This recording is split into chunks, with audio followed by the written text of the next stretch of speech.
iyo dadkoo ku baraaruga waagaag aad aad mahadsan tahay aan mareynay bal aan muqdishada dhex geysay bal xoogaan beerihii raaxada iyo meelihii indhaha u fiicnaa aan aadno daawadayaashan nala wadaagaan aan afgooy beertii mareynay dadkii reer afgooy ama afgooy jooga nasiibka horta u yeesho hadda jooga horta anidoo naga nasiib badan yihiin dadka hadda jooga indhaha markay kala qaadaan ay ku arkaan wabigii inta maraya qudaarihii iyo dhul doogaadkii quruxda badnaa waxaan jeclaan anidoo waa aadi doonaa insha Allah insha Allah inaan la wadaagno beeraadka magaalada degmada afgooy aan mareynay xilligii Soomaaliya waa joogtay afgooy dadkii u dalxiis tagay ma ku jirto horta anigu soo tan kureef ma dagaaladii kadib aan dhashay saas miyay ahayd hay lacala hada xusuus ahaan u gashid ka warma aad iyo aad aan xasuustaa xanaanayeen afgooy waxay meel aad u qurux badan degmada afgooy waxay meel aan laga sheekay karin adduunka runtii meelo badan aan tagay Carabaan tagay Yurub meelo badan tagay American tagay wali horta meel afgooy lamida ma arkin runtii ma sha Allah tabarakallah wali ma aanan arkin indhahaygu dhul saas u qurux badan oo saas u raxmad leh beeraha afgooy waxa ka jiray in inta la iska tago oo la dhex tago oo baabuurta meel la dhigto meel alla meeshaad ka soo gaarto aad cunto lacagna ma ahaan jirin free ahaan jirto laakiin Allah waxaan ka rajaynaa inay wali jirto oo inta dunta aysan gelin waagaag aan kilibkaas aad dal daawanayo muuqaalkaas hadda aad u jeedo mareynay aan afgooy ma hadii qudaaraha hadda si gooni u abaarna mooska oo hadda saako aan ku soo qaadanay sida loo baxray mooska magaalada degmada afgooy mooskeeda iyo qudaarta ka soo baxda degmadaas miisaanadu inta ay laagto qof walba dareemi kara maxaad is leedahay laftirkeeda Soomaali ahaan waa xataa waa iimaansan karnaa degmadaas intaas leeg iyo qeyrada ku dhex jira aniga shakhsiyan waxaan is leeyahay afgooy inta aan xasuustay intay la ekaad inkastoo cabirkeeda hadda karin haddana dhul weyn oo in badan lagu dhex socdo inuu ahay oo waxyaabo badan soo saara sida cambaha kaleeto maxaa la dhahdaa waxyaabo badan oo wadan qudaar noocyadooda kala duwan soo saaro waxaan aniga is leeyahay qalbigayga maanta ku jirta afgooy kaliya Soomaali ku filan bal idan meel kale la taginbo inta ka soo go'do wax liinta maxaa la dhahay cambaha mooska canuuniga cambihi shabeelle waa waxyaabihi aan gabay ka tiriyay ay kamid ahayd marka dhulkaas inta ku jirto waxaan aaminsanahay inay Soomaaliya dhan ku filan tahay haddaan iibaansan gabaygaas ma wax naga maqashiis inkastoo aad yarayd markii afgooy oo Soomaaliya xilli ma dhalana ku yiraahdo adigu waa yareeda leedahay waa hagaag waa aad iyo mahadsantahay gabaygana gadaalan ka heli doona insha Allah marka mareynay wadamadan qurbaha ayaan joognaa qudaarta sida dadka wadamada kale inta loo keenay Ingiriiska hadda si loo fiiriyo waxay sii martaa warshadahooda iyo hawlahooda kadib waxay noqonaysaa wax dalkii la keenay soo galiyay laakiin laga keenay wadan kale oo hoos waxa ugu qornaanaysa wadan hebel ayaa laga soo saaray annaga hadii afkooy inta laga qaado gaalka la geeyo ama inta afkooy laga qaado la geeyo Kismaayo waa wax dalkaaga ka soo baxay isla deegaankaagii Soomaaliya gudaheeda laga qaado la geynayo magaalada Muqdisho la geynayo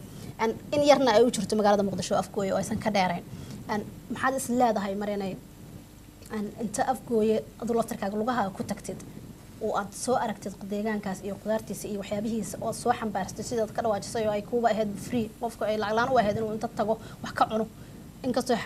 ay matahayba qof Soomaaliya meel meesha joogo aad ugu daristid oo martigelintay kamid ahayd Soomaalida dhaqamadeeda in qof beertaada soo galay aadan dhihin lacag ka bixi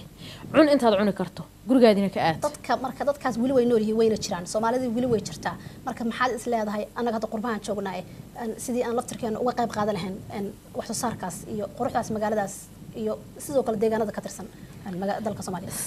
dhinac kasta ayaa looga qayb qaadan karaa waxa looga qayb qaadan karaa in dadka lagu dhiirigeliyo in dadka Soomaaliyeed la baro sababtu waxay tahay sidaan hore uga dhawaajiyay wax jira qof waxa laga yaabaa 20 sano jiro maanta ma 25 sano jiro ama 30 sano jiro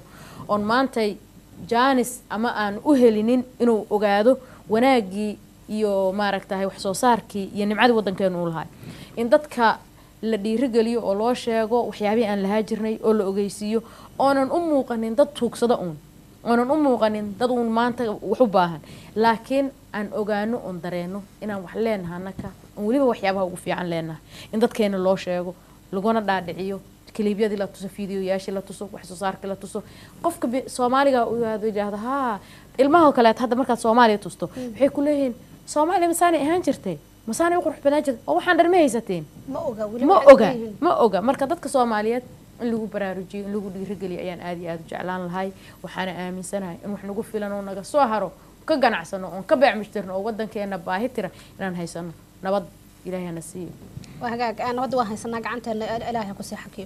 أن حدي أنا كنت هرمرك ما أهنكليه أن مرينا دول وحيابها قيرات كانوا الصومالية كصباحا هرمرك قفك طبعا قفك إسلام كهرمركي سمر والبقف كلا ولا الكيس ويدي رجل النساء أن قبل ذلك وحكي جرى بيراد ترفر بدن هدي نقطة أن inkastoo la dhihi jiray gobolada qaar kamaysan bixi jirin qudaaraha qaarkood hadda waxaan aragnay sintii oo laga beerayo gobolka Mudug cambihii liin dhanaantii basbaaskii ee ka baxay gobolka Mudug sidoo kale deegaanada ka soo sokeeya ee galgaduud waxa iyaduna qudaarihii noocyada kala duwan ayaa ka baxaya marka ma isleedahay dalka Soomaaliya gobol kasta degmo kasta hadii dhulka dhul beereedka ama waxyaabaha dhulka lagu beero ee soo baxa lagu badiyo afgooya labaad waa la heli doonaa waana la heestaa waana la arkay runtii sababtoo waxa laga yaabaa waqtiyadaas inkastoo ay jirto aan leenahay saluugsanahay wali inaysan dadku fahansaneyn haddana ilbaxnimona way imaatay oo dadku way ilbaxeen dhul badanaa la arkay adduunyo badanaa la arkay dhulkaas hadda laga yaabay meesha sisintu ka baxdo in sisinta kaliya hadda lagu beero lagu arkay inay kasoo baxayso in camba hadii lagu beero kasoo baxaya laga yaaba in maaragtahay hadii lagu beero maxaa la dhahaa moosa laga yaaba adiga marka hadii ilbaxnimada ay sii saaydo oo dadkii ay geliyaan waqtigooda iyo lacagtooda iyo aqoontooda ay geliyaan meel kasto Soomaaliya kamid ah waxaan aaminsanahay inay wax ku fiican tahay haddaan kan ka soo baxayn inuu kan ka soo baxay aan aaminsanahay laakiin waxay u baahan tahay in xoog iyo la geliyo maaragtahay aqoon aan aad iyo ma santaa marina guntii gongowdi barnaamijka ayaan ku dhownahay maxaad u gudbinaysaa reer qurba joogta si gooniya dalka horumarkiisa ay uga qayb qaataan ilaa horumarku kaliya ma ahan dalka gudihiisa dadku inay qayb ka qaataan xanaanay waxaan dhihi lahaay oon u gudbi lahay qurba joogta nafteedu kamid tahay horta qurba joog waynu nahay kulligeen qurba joogina dad badan oo Soomaaliyeed adduunka dacaladiisa jooga hase ahaatee dadkaas Soomaaliyeed adduunka dacaladiisa jooga boorsooyinka ay u xirxiran ma degana qalbigoodu ma degana xagee rabaan inay noqdaan waa su'aash waxay u rabaan inay u noqdaan